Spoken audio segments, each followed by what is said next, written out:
Hello there. Well, this is it. Today is the day. Today I fly to Thailand. Hey everyone, welcome back. I am so ready to take you to Thailand. In this video, we go from Vancouver to one of the craziest cities in the world. Bangkok, the city of temples and tuk-tuks and 10,000 smiles. A city of 10 million people that has a style and culture that scares away many a tourist.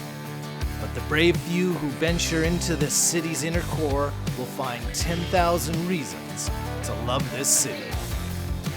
Now, getting around Bangkok, that was easy, but getting there, that was a different story. So let's take it back to the beginning, shall we? Well, this is it. Today is the day I fly to Thailand.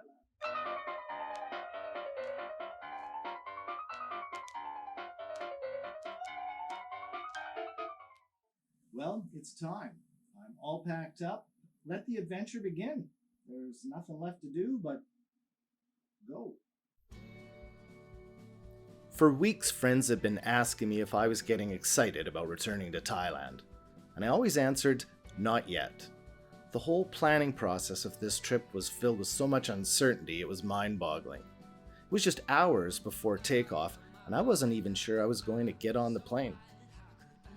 So as I make my way to the airport, I make sure that my pockets are empty, so I slide through security. I make sure that I got everything I need for the next 24 hours in my carry-on. And I pray that at check-in they accept my finely prepared file folder of documents and certificates. Here we go. The next train to arrive on the outbound platform is for Wed Nov Airport. The most important document I needed to enter the Kingdom of Thailand was the Thailand Pass. In order to obtain a Thailand Pass, I had to meet the following requirements. I had to come from a list of 63 low-risk countries. I had to be fully vaccinated, had to have travel insurance specific to this current virus. As well, I had to have flights and accommodations pre-booked and paid for. And with only 1 week before my flight, I got the Thailand Pass. Well, I made it to the airport. It's time to check in. I just double-checked all my documents, make sure everything's in order. And looks like we're good to go. I'll see you on the other side in a couple minutes. Well, I'm all checked in. It's a little bit of a lengthy process. I waited in line at the checkup counter for at least an hour, and there was maybe only a dozen groups of people checking in front of me. But it is what it is. Security was a lot quicker. I scooped through in about 10 minutes. They did have a search of my bag. They found something that was suspicious, and it was just the handle for my tripod to tilt my camera. They thought it might be a screwdriver or something. Good to know. Anyways, here I am. I'm at my gate. It's probably a half an hour before we start boarding, so I am all set, ready to fly. In addition to the Thailand Pass, I was required to show official proof of vaccination, plus produce a negative PCR test taken within the last 72 hours. They checked everything again at the gate, and finally, I was boarding the plane. And we're boarding. We're going down the gate. It's gate D71. First stop is Tokyo. It's a 10-hour flight. And then a 2.5-hour layover, and then another 7-hour trip to Bangkok. So here the journey begins. And you are at 33A. Thank you. Thank you very much.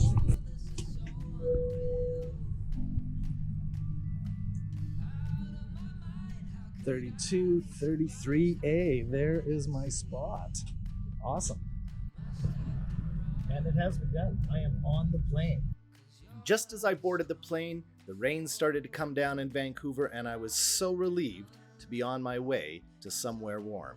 The months leading up to this, the stress of planning this trip was over the top. Initially, I had a flight booked with Cathay Pacific directly into Phuket. Bangkok wasn't an option at that time because tourists arriving there would have to quarantine in their room for 10 days. And I was not going to have none of that, so I was entering under the Phuket Sandbox program, which allowed tourists to go anywhere in Thailand after 14 days quarantine on the island. Not confined to your room, you were free to explore the entire island, and after 14 days and a negative PCR test, you were free to go anywhere. After I had everything all booked and confirmed, my initial flight was cancelled. Not changed or delayed, but cancelled, and no options to rebook a similar flight to Phuket for 10 days later. I'd already had my flight and hotel and PCR tests booked in Vancouver, and trying to find an alternative flight from Vancouver to Phuket on those dates seemed nearly impossible. Things were looking pretty grim, and I was thinking of cancelling the whole trip. However, as luck would have it, on November 1st, just 3 weeks before my vacation, the rules to enter Thailand changed once again. The new Test and Go program was announced, where tourists could enter via Bangkok or Phuket and could go anywhere after 24 hours and a negative PCR test. Needless to say, I'm going to Bangkok. With dozens of possible connections on several different airlines and much lower ticket prices, as you can see, everything fell into place. On our way to our stopover in Tokyo, we fly over the Kamchatka Peninsula of eastern Russia. In the distance, I could see one of the largest active volcanoes in the world, Klyuchevskaya Sopka, a stratovolcano reaching 4,750 meters above the Bering Sea and is the highest mountain in Siberia. And not much longer after that, the 10-hour leg to Tokyo was complete. We were arriving at night and I was hoping to see some bright lights, but the airport was 60 kilometers away from the city. Tokyo is the 35th country's capital city I have visited, but not leaving the security section of Narita doesn't make it official. I'll have to return one day and do Tokyo proper. I've made it to Tokyo, my first time in the land of the rising sun. I got a quick turnover here. My flight was about an hour late taking off, so I've only got just over an hour before I gotta get my next connection to Bangkok. So let's go find our connection. Bangkok, gate 53, on time. Soon enough, I was back on my way again, this time to Suvarnabhumi Airport in Bangkok, with only one more hoop to jump through, one more bit of uncertainty, the PCR test on arrival. Crossing my fingers. Well, we've arrived in Bangkok. 10 hours flight to Tokyo and then another 7-hour flight from Tokyo to Bangkok. So here I am. It's midnight here on Tuesday night in Bangkok. And looking forward to getting checked in, getting my PCR test, and getting to my hotel. 20 hours after leaving Vancouver, I'd finally made it to Thailand. Prior to leaving the plane, I made sure I had all my documents, certificates, and test results in order and ready for immigration. Then, after getting my luggage and clearing customs, I would be escorted by a private taxi to my hotel. And then came the final, most vital step, the PCR test. The results could take up to 24 hours, and if it was a negative result, I was free to go anywhere in Thailand. If it was a positive result, my Thailand experience would be completely different. If somehow I caught the virus between Vancouver and Bangkok and tested positive on arrival, I would be taken by an ambulance to a hospital and isolated for 14 days, whether I was sick or not. So there was a lot at stake.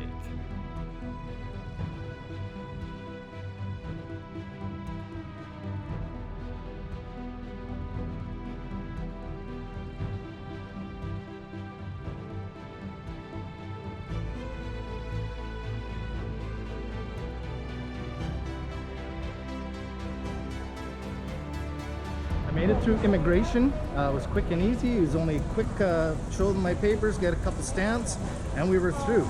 Now I'm just waiting for my luggage, then hopefully my hotel is here to pick me up, and then we're gonna go directly to the hotel for the PCR test, and then we're done. Thankfully, my luggage did arrive and I was out of the airport quickly.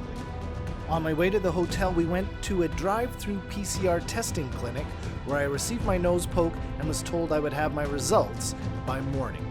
So off to the hotel, and now I wait. Well, good morning from Thailand. Last night I got in around midnight. I went through customs and immigration like a breeze. I got a taxi. Well, the hotel provided me a taxi, They took me through a portable PCR testing hospital. I didn't even have to get out of the car. I just rolled down the window. They gave me the nose poke. And I was back at my hotel and in bed by 1 a.m. So it took me 1 hour to get processed through Suvarnabhumi Airport all the way to my hotel here in the Sukhumvit area. And it's morning time now. It's just before 8 o'clock. I just woke up. I had a good rest. I called down to the front desk and they told me my PCR test was negative and I'm clear to go. So let's go explore Bangkok.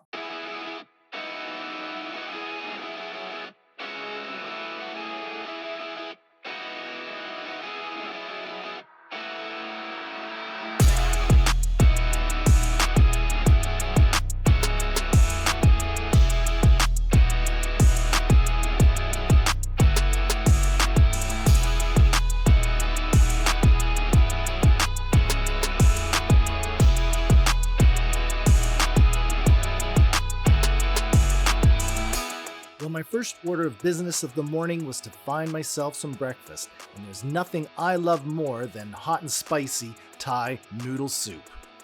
I found a perfect little vendor, and for 50 baht, I got myself an amazing, hearty little breakfast. Having my noodle soup this morning at a local street vendor, I was just sitting down and I glanced up and I seen this on the roof. Vive la Canadienne.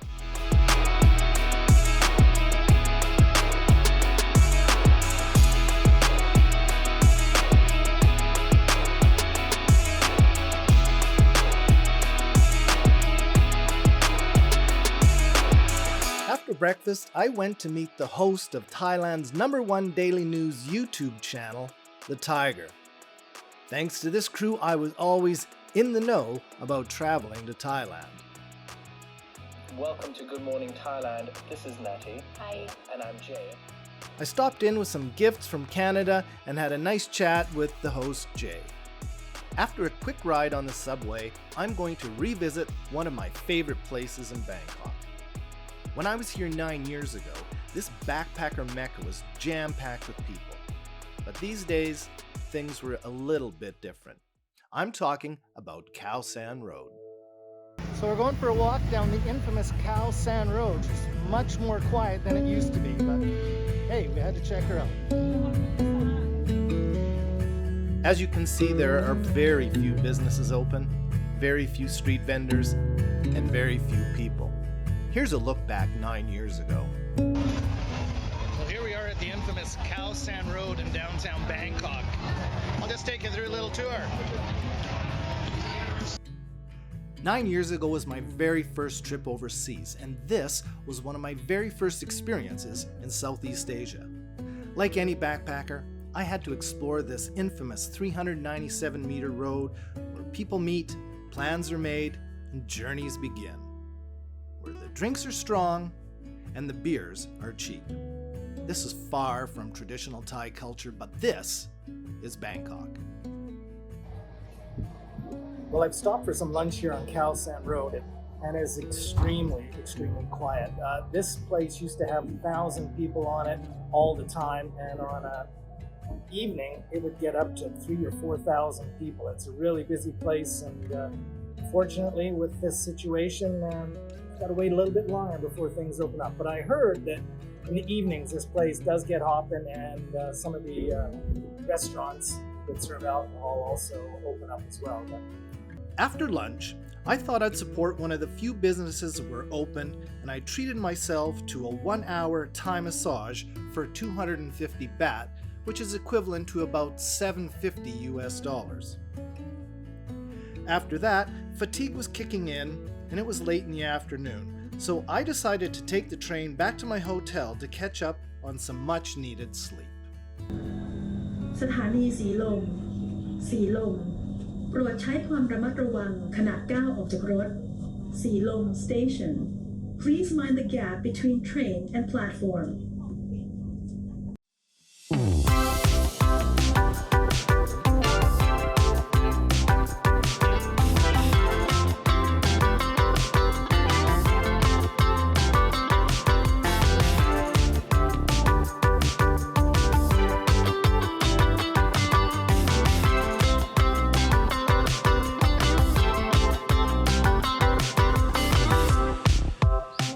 good morning.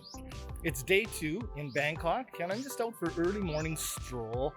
Still getting my sleep schedule back on track. Hopefully, if I push through today, tonight will be an easy sleep, and I'll be on schedule tomorrow. So, anyways, here's just a few sites that I'm looking at this morning.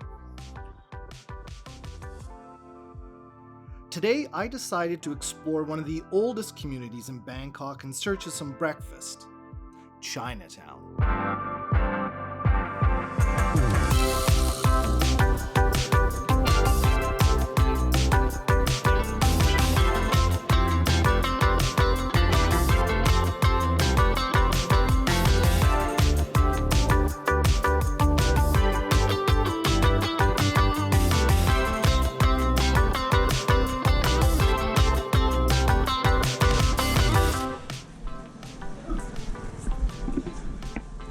I just stopped at one of the local food vendors for some tom yam boom, some nice hot and sour soup, one of my favorites. And you can see that there's a lot of these little roadside eateries all over the place. Have a look.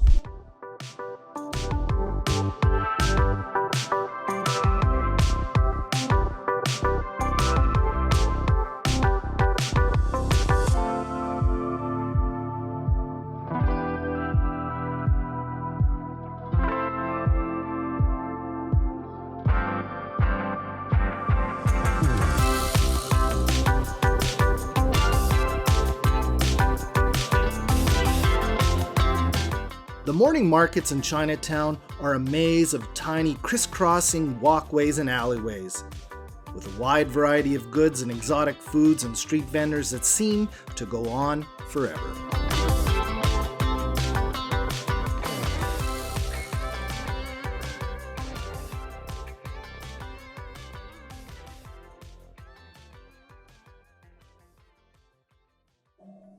One of the challenges I really enjoy is when I'm walking or exploring a new city, I just like to keep walking until I get lost. And right now, I'm totally lost and I just love it. And my goal is to try and figure this puzzle out and get myself back to somewhere I'm supposed to be. Hope I get there. Come on. Of course, one of my philosophies when I'm walking around the city is just to walk and let the world roll me along.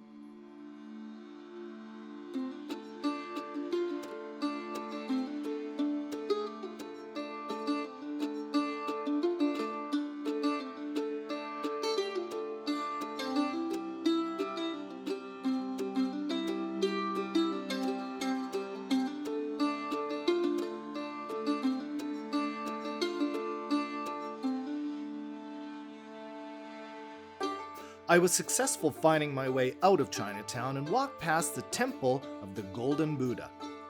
It was closed today, but I did visit this magnificent wat 9 years ago. I bet you didn't know Bangkok has 1,682 canals, 10 times the amount in Amsterdam, with a total distance of 2,604 kilometers. I catch the subway near the Hua Lamphong railway station and make my way to the Silom area for lunch. Once I arrived in the Silom district, I wanted to get some photos of one of the most unique structures in all of Thailand.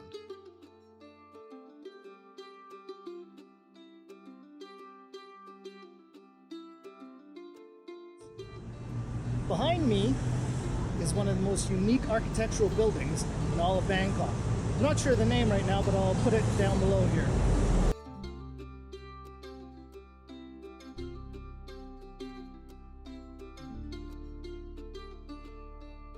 I decided to get a closer look, and when I found out there was an observation tower on top, I raced back to my hotel, grabbed my other camera, and went back to watch the evening sunset. It was truly an amazing sight to behold. Sundown, come meet me at the sundown. So high, no one can make us slow down. Don't wanna lose it. The King Power Nakhon Tower is the second tallest building in Bangkok and has the city's highest observation deck at 314 meters. Atop this 78-story pixelated building, you have an unobstructed 360-degree view of this incredible city. This thing we got it. I know I love it. No need for it to stop. Cloud nine. I love it here on Cloud nine. You're mine. Yeah, you're so good, you stop time. When I first came to Thailand 9 years ago, the advice I got was to get out of Bangkok as soon as possible.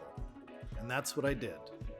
However, I'm glad I gave it a second chance a few months later when I returned and I explored the entire city. It's all hustle and bustle in the daytime, but when the sun goes down and the lights go on, that's when the magic happens. The sights, the sounds, the smells, the amazing Thai people. From backpackers to business travelers, this city has something for everyone. I highly recommend while you visit the Kingdom of Thailand that you explore this city. Give it a chance. You may love it, you may hate it, but I guarantee you'll find something here absolutely amazing. This is all I ever dreamed of. This is all I ever wanted. This is where the adventure begins. This is where it happens. This is Bangkok. If you like this video, please hit the like button.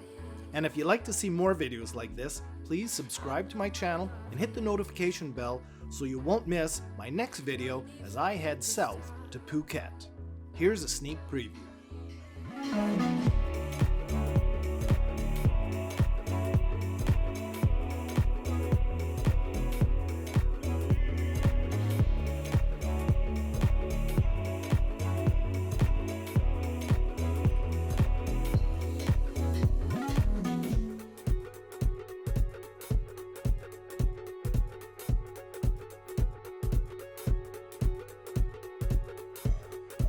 Well, that's it for this video. Thanks again for watching. And remember, wherever you are and wherever you go, go with the flow.